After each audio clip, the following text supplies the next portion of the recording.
If you feel like everyone else is moving faster than you, this episode is for you. If you look around and it seems like people your age already know who they are, what they want, who they're with, where they're going, and somehow they're already building the life you thought you'd have by now, I want you to take a breath. You are not behind. You are being built. Welcome to Mentoring Myself, real guidance for finding peace, purpose, stability, and success. These are the lessons I wish I had when I was in your shoes. I'm Ali Christos, and today I want to talk about one of the quietest pressures many people carry, especially in their 20s and early 30s. The feeling that you are late.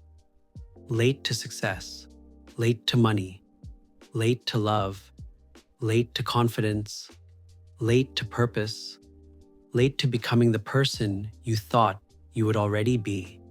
And the painful part is that nobody has to say it out loud. You can feel it when you open social media. Someone is getting married. Someone bought a house. Someone launched a business. Someone is traveling. Someone is in amazing shape. Someone found their purpose. Someone looks peaceful. Someone looks successful. Someone looks like they figured out the exact thing you are still trying to understand. And then this quiet voice comes in. What am I doing with my life? I should be further ahead by now. I should know by now. I should have more by now. I should be more by now. But here is something I wish I understood earlier. Your life is not broken just because it does not look like someone else's timeline. Sometimes the season you are in is not a delay. Sometimes it is development. There were many times in my life where my path did not look perfectly linear. I have moved through business, real estate, coaching, spirituality, creativity, writing, podcasting, and personal growth. At certain moments, if you looked at my life from the outside, you might have thought, why is he doing so many things? Why is the path changing? Why is it not more straightforward? And honestly, I asked myself those questions too. There were times I wondered if I was behind. There were times I compared myself to people who seemed more focused, more successful, more certain, or more established. But looking back, I can see something I could not see while I was inside it. Every chapter was teaching me something. Business taught me responsibility. Real estate taught me pressure, people, negotiation, and discipline. Coaching taught me how much people need to feel seen. Spirituality taught me that success without inner peace can still feel empty. My own coaches and mentors taught me that confusion is not always failure. Sometimes confusion is the beginning of honesty, because sometimes you are not lost. Sometimes your old map has simply expired, and that is a very different thing. A lot of young adults are trying to build a future using a map they inherited from parents, culture, school, social media, or the version of success they thought they wanted at 16. But then life starts asking deeper questions. Do you actually want that career? Do you actually want that lifestyle? Do you actually like the person you are becoming? Are you chasing success because it feels true, or because you are scared of looking unsuccessful? Are you building a life, or are you performing one? These are not easy questions, but they are important ones. And if you are asking them, it does not mean you are failing. It might mean you are waking up.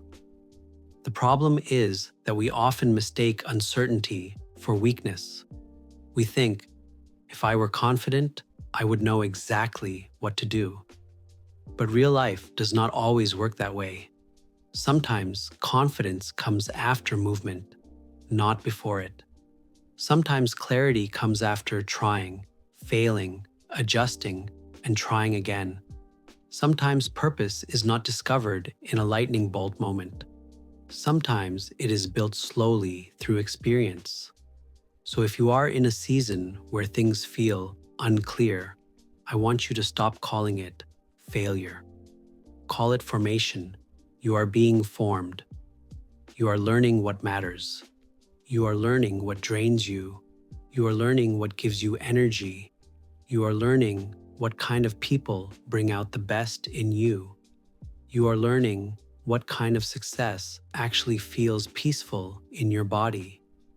You are learning what you can no longer pretend to want. That is not wasted time. That is self-knowledge. And self-knowledge is one of the most valuable things you can build.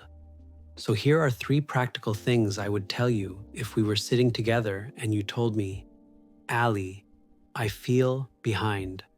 First, separate your timeline from your direction. Being behind usually means you are measuring time, but direction matters more than speed. You can move very fast in the wrong direction and still feel empty when you arrive. Ask yourself, am I actually moving toward something that feels true, or am I just trying to catch up to people I do not even want to become? That question can change everything. Second, stop using other people's lives as evidence against your own. You are not seeing their whole life. You are seeing moments, angles, highlights, achievements, announcements. You are not seeing the fear, doubt, family pressure, private confusion, debt, loneliness, mistakes, insecurity, or emotional cost behind the scenes. So do not compare your full inner life to someone else's edited outer life. It is not a fair comparison. Third, choose one thing you can build this week, not your whole life. One thing, one habit, one conversation, one application, one workout, one honest decision, one boundary, 1 hour spent learning, one small promise kept. When life feels overwhelming, shrink the focus. The future is built through repeated small acts of self-respect. You do not need to fix your whole life today, but you do need to stop abandoning yourself because you feel behind. That is the mentor moment for today. You are not late because your path looks different. You are not failing because you are still figuring it out. You are not behind because someone else reached a milestone before you. But you are responsible for how you move from here. Not with panic, not with shame, not with comparison, with honesty, with patience, with courage, with small, consistent choices that make you respect yourself again. Because one day you may look back at this exact season, the one that feels uncertain, slow, confusing, or uncomfortable, and realize it was not the season where your life fell apart. It was the season where your real life started asking to be built. Here is your reflection question. If nobody was watching, judging, or comparing your timeline, what would you actually choose to build next? Sit with that. Not what looks impressive, not what makes you seem successful, not what gets approval. What would you choose to build if your life was allowed to be honest? And if this episode helped you, send it to someone who might need it today. Someone who feels behind. Someone who is quietly questioning their life. Someone who needs to hear that they are not late. They are being built. This is Mentoring Myself. And I'll see you in the next episode.